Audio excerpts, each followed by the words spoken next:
It's a word that got an artist's work removed from an exhibit inside the Markham Public Library after there were complaints. The photos have since been put back on display, but it's launched a greater conversation on censorship in public spaces. We do want to warn viewers, we will not be saying the word in our story, but we will be showing you the photos as they are vital to the story.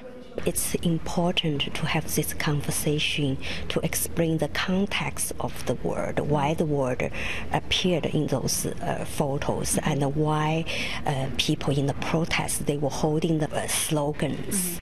Not everyone agrees on the word. Some say it's offensive, while others say it's empowering. Feminists have reclaimed it and used it in marches around the world, including in Toronto.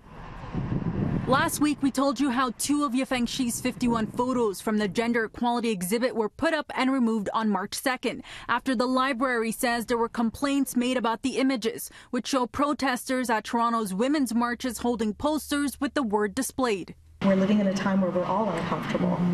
So why was it taken down is my question, if I can ask the library. And secondly, what are the implications going forward? The images are back up after the library told CityNews staff did not follow proper protocol by removing them. So that word actually was in the slogan.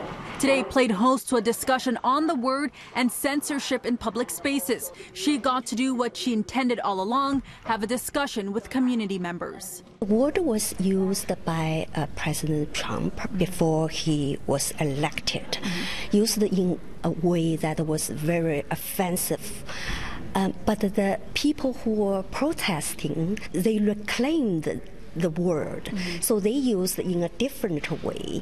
So it's important to understand the social context, how this word was used. We're going to work with. The library says it generally follows guidelines set by the Canadian Library Association. So in this case, it says staff should have taken down a written report of the complaint and submitted it to management, who would then review it. It's a process the library board says is efficient to balance community concerns.